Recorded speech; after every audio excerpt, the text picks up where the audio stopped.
Hello and welcome to this edition of Correspondence, the show that brings you the very best of France 24's reports from around the world. This week, we are in central Paris, in front of the Grand Palais, one of the city's monuments just along the Champs-Élysées.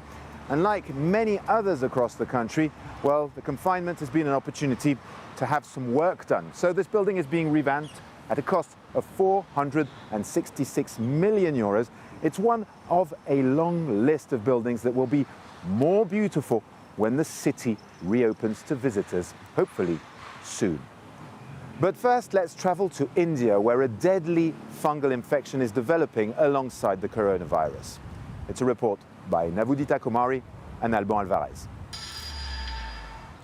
Dr. Brij Paltyagi is on a round to check the patients he has operated on in the last few days. They are suffering from a rare fungal disease. Mucormycosis, also known as black fungus, has a mortality rate of 50%. कैसे हैं? बहुत बढ़िया ये अभी निकला नहीं है। नहीं वो हमने एक पट्टी लगाया हुआ है जबड़ा निकाल के एक पट्टी लगाया हुआ है आपको। The deadly fungus moves rapidly in the body, attacking the nose, eyes, jaw, and brain of people who require immediate surgery to survive. But they are left with disabilities. All of the patients suffering from vision loss, some are almost dead. Two patients we have lost because the fungus entered in the brain. Black fungus can be treated with antifungal injections like amphotericin B. But with the rising number of cases, there is an acute shortage. Injection वगैरह किसी को कुछ नहीं मिल रहा, परेशानी बहुत ज़बरदस्त है। कुछ मदद नहीं हो रही सरकार की तरफ। 20,000 रुपए का एक बोल रहे, कोई 25 का, और एक दिन में 3-3, 4-4 इंजेक्शन अरेंज करने पड़े बहुत। Black fungus has infected over 12,000 people and has already claimed more than 300 lives. Scientists believe one of the main reasons for infection is reduced immunity among COVID-infected people. It is only the people who have been treated with high-dose steroid therapy. The second is whether you were pre-diabetic or diabetic. And finally, were you on support treatment like oxygen, cannulas, masks and all. Amid a looming fear of third wave of coronavirus, the mucormycosis outbreak has become a huge cause of concern for India. Joe Biden has reversed some of the more controversial immigration policies from the Trump era. Now, migrants can apply for asylum on American soil and then wait for their application to be processed inside the country. As a result, migrant influx from Central America is at its highest level since 20 years. Fanny Allard and Ketevan Gorgistani report from the border with Mexico. Sunrise is still hours away when the first migrants of the day are intercepted by Texas state troopers. They came walking out of the wood line towards the street, and we saw them as a group. Has it been happening a lot? On a daily basis, pretty much daily. These three Venezuelan men did not know each other until they crossed the Rio Grande in the middle of the night. Nosotros, cruzamos en la mañana, ya que ahí si cruzamos en la noche o en la tardecita, nos agarra la policía de México y nos deporta. Estábamos perdidos y donde llegara el agua menor, sí. Es que íbamos pasando poco a poco. No sabíamos dónde. Hay lugares que el agua te llega aquí, sí. Aquí, entonces fuimos avanzando hasta que pues llegó por aquí. Okay. Y por ahí fue que pudimos cruzar. They claim they made the trip to the U.S. on their own. But more often than not, migrants pay a lot of money to so-called coyotes, human smugglers often affiliated to drug cartels, to help them across the border. ¿Ahí de los carteles o qué? No sé, porque no se identifican obviamente, pero sí es peligroso. At that point, Border Patrol takes over. Agents take the three men into custody to review their situation. A scene that is all too familiar in this small county. Since last year, arrests have grown fivefold. Just a few kilometers away, a family seems lost. On the other side of the road, another group arrives. If they're not running away or hiding, it's because they want to be caught by U.S. authorities in order to seek asylum. These men and women of all ages are also from Venezuela. ¿Cuántos necesitan agua? Okay. In the past couple of weeks, about 7,000 people were arrested in Del Rio. About 1,400 were from Venezuela, a country currently in the midst of a deep political and economic crisis. Ya la crisis ha llegado a un nivel donde hemos tenido que adquirir estas medidas que sabemos que son irregulares, pero lo estamos haciendo para salvaguardar a nuestra familia. The Trump-era policy, known as Remain in Mexico, forced detained migrants back into Mexico to seek asylum and wait there for their case to be processed. On his first day in office, Joe Biden ended the measure, a move some say pushed more migrants to take the perilous journey north. But I'm getting accounted by children. All along the border, activists and authorities are being overwhelmed by daily crossings. But so far, the Biden administration has refused to call the situation at the border a crisis. In the past few years, night trains had all but disappeared in continental Europe. The reason? They'd become unprofitable in the face of ever cheaper airlines. Well, now they're making a comeback due to environmental concerns, and some young entrepreneurs are taking advantage of rail liberalization regulations in Europe to start their own lines. It's a report by Alix Le Bourdon.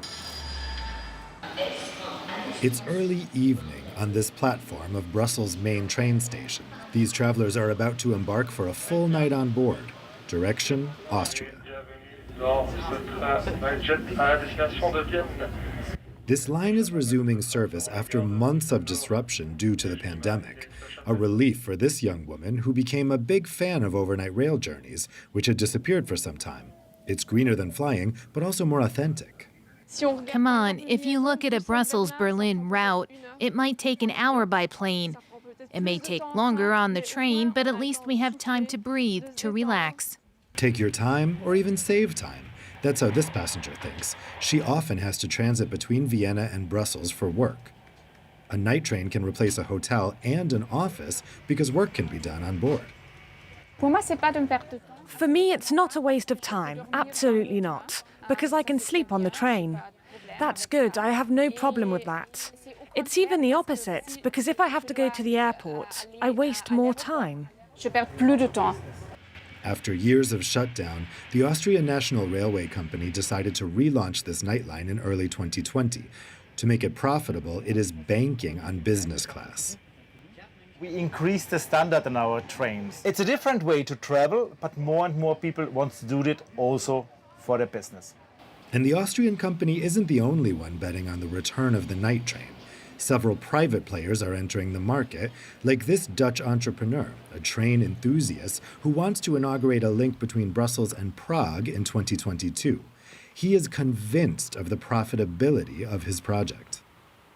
What makes it expensive is that night trains are running over long distances, and that means that you have to pay a lot of track access charges. On the other hand, we see that the people that want to use the night trains are not people that are looking for a bargain, but they're more looking to travel also comfortably, and they're willing to pay for that. So we think that there is a balance between those things. Another source of financing for the entrepreneur, the appeal to small shareholders.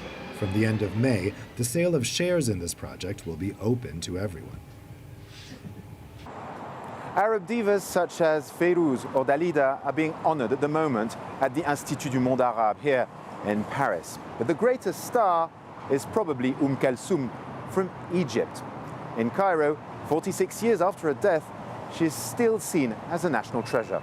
It's a report by Claire Willio and Sam Brad-Pierce. Complete with a bun, scarf and black glasses, this image is instantly recognizable on the streets of Cairo. Kulsoom's voice rings out in taxis and cafes, a great source of pride for Egypt. She's above everything. She's still on top of the world. She's made real sultans out of us Egyptians. When I drive, I put on Kulthum. That way, I avoid accidents. Kulsoom began life as a young peasant girl before going on to become an icon of Arabic music, a symbol of Egyptian greatness. This record salesman believes no one has shone brighter than the singer dubbed the Star of the East.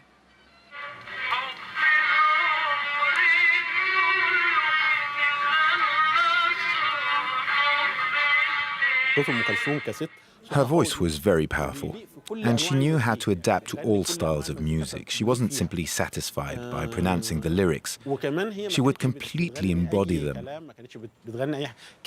We've seen all kinds of artists across the Arab world, but none of them have been like her.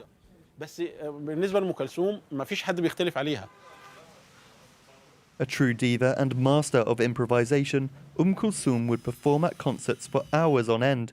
This puppeteer organises monthly shows where Egyptians still enjoy the magic of her music. Over 15 years, the show has consistently sold out.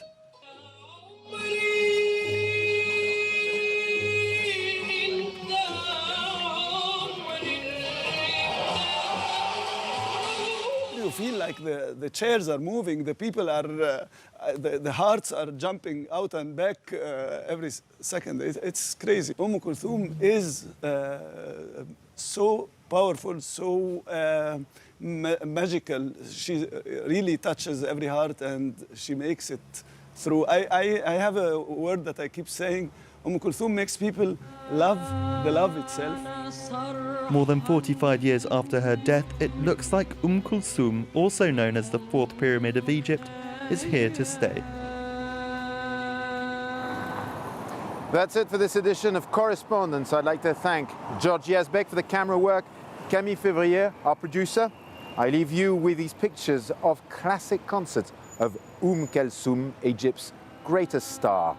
In the meantime, thank you for watching. Please do stay safe and stay tuned to France 24.